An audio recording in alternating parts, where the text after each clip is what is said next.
Hey VC, Crazy Jimmy here. Got a video today featuring a lost artist. I'm going to try to do one of these every couple weeks if I can.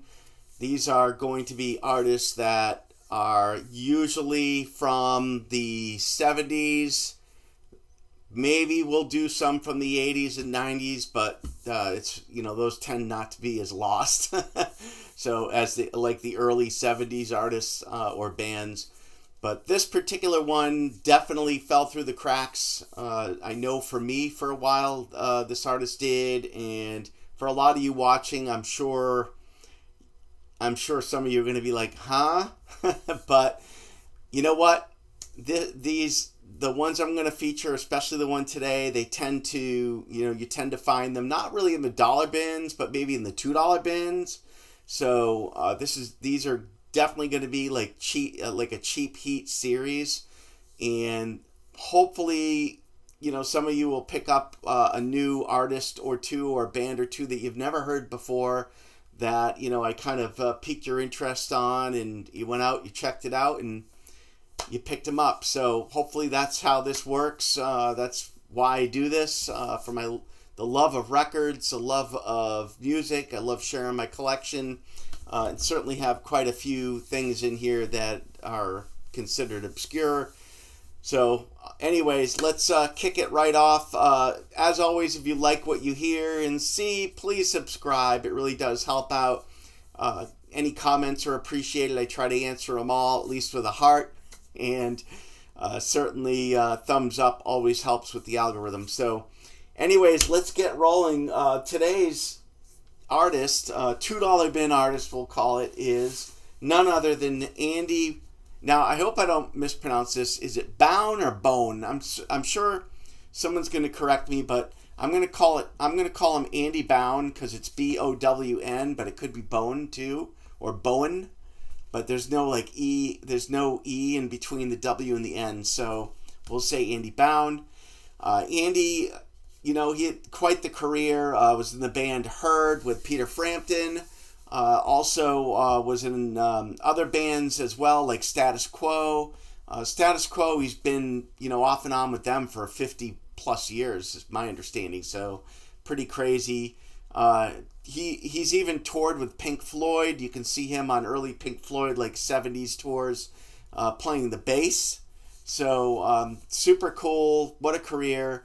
But really, it's his solo work that I love more than anything. And this album here kicks off his solo work. 1972, Andy Bown, Gone to My Head. And God, I love this cover art too. Got a cartoon hammer hitting a cartoon nail with shoes on. Very cool.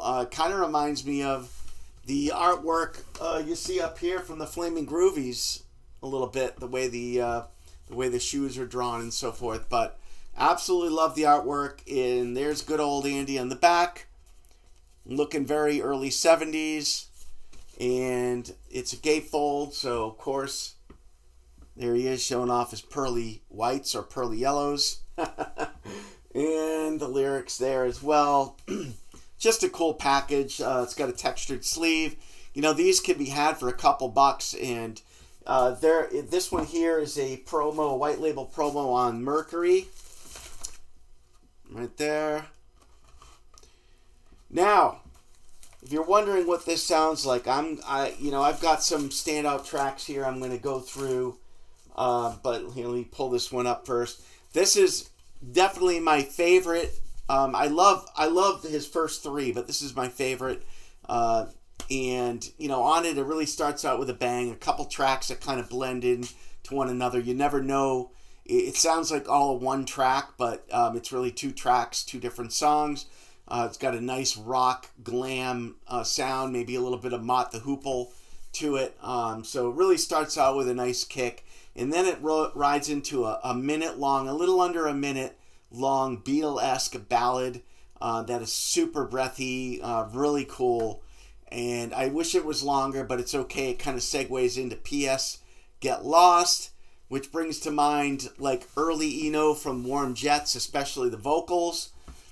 And then after that, Morning Leaves and Open Your Eyes kind of finish off side one. And these are two piano ballads with breathy vocals. Brings to mind like an early Elton John from like Tumbleweed Connection. Did I get that? Tumbleweed Connection? Maybe I didn't. Maybe I didn't. I don't know. Maybe I'm thinking of like I don't know what I'm thinking of, but anyways, definitely brings a little Elton John to mind, those last two tracks in side one. And then side two, one of my favorite tracks on here, Oh James, which, believe it or not, brings to mind James Taylor, early Sweet Baby James Taylor, with the finger picking that I love so much that he did in that album. And then Carolina on My Mind, descending bass line. This song, Oh James, has it all. Really great song. Not a long song, but great song. And then also has Please Remember Me, which is also one of my favorites on side two, which is a pretty Beatlesque ballad in my mind. So just, what a fantastic, fantastic album. You can't go wrong here. And you know what? If you can't, you're probably not going to find this at your local store. I mean, it's not like, they're just hanging out in every record store, because they're not. They are kind of hard to find in the wild, but they're not hard to find online. So hop online and pick this up along with the other two I'm going to show you. You will not be sorry, and you're not going to spend a ton of money either. So that's the first one here. Definitely my favorite of his. My second favorite is the next one, Sweet William, 1973. Sweet William with that wonderful Peaches Records sticker. There's the back. This one's in the shrink. Sorry for the glare. And the record is here again. Mercury. This is not a white label promo. Right there. So 1973's Sweet William is features a few more ballads. Definitely has that Elton John Tumbleweed Connection feel to it as well. There's a few more ballads on this than the prior one as well. But it does start out with a very raspberry-like Chicago Got Me. That's the track. And it brings to mind, the Raspberries to me, in a little bit of what Kiss was doing, their power pop, the power pop side, not the other side. But it's more Raspberries than anything. Great power pop song, and then that kind of bleeds right into Susie, which has a really cool mix of Macca melodies. When I say Macca, Paul McCartney. And then that bleeds into an AM pop cosmic country song called Who Do You Need? And you all know I love cosmic country, so really cool track there. Probably one of my favorite ones on here, along with one on side two. And then the eerie and pristine Where Were You kicks in brilliantly with breathy vocals, super pristine but very eerie, very oh god, what's the best word? It's just it's dreamy. Let's put it that way. Very dreamy. And then side one ends with the title track, Sweet William. But really great side for sure.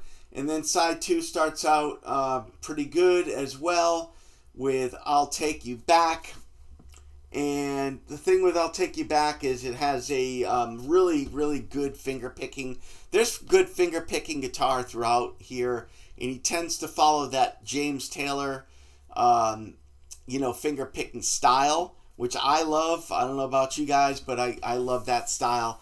And then, the first two tracks lead into like a minute-long childlike song called Oh Tarzan, which I wish was longer, but what can you do?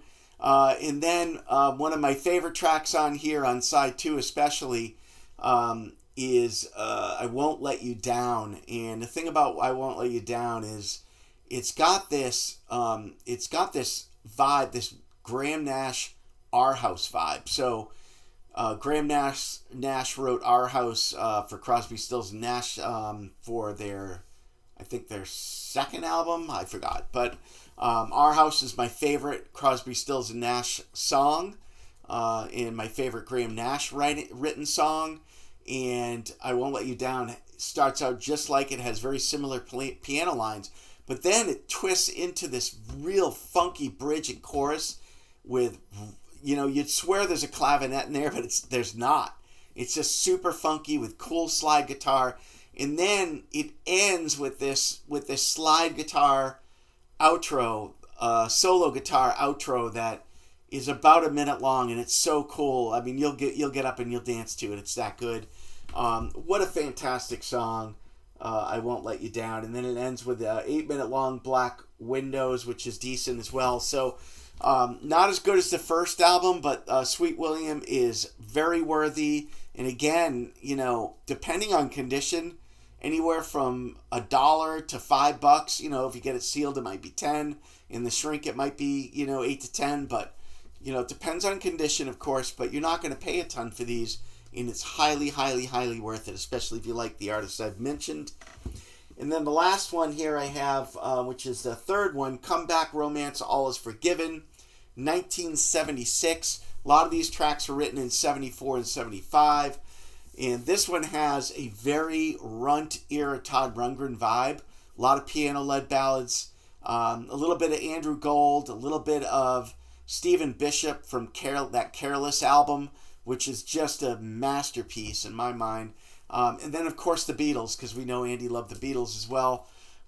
Keep in mind, too, Frampton, who he played with, also played guitar on a couple tracks on this album here, and he's credited on this album as well. So Andy played with Peter Frampton in the Herd, and also played on Camel, and went out and toured with Peter Frampton on the Camel tour. But Frampton also returned the favor. He's on this one here. So these three, you can probably get all three for like $20 shipped. Because I don't think you're going to just find them sitting around in stores. But his first three albums, highly, highly, highly recommend them.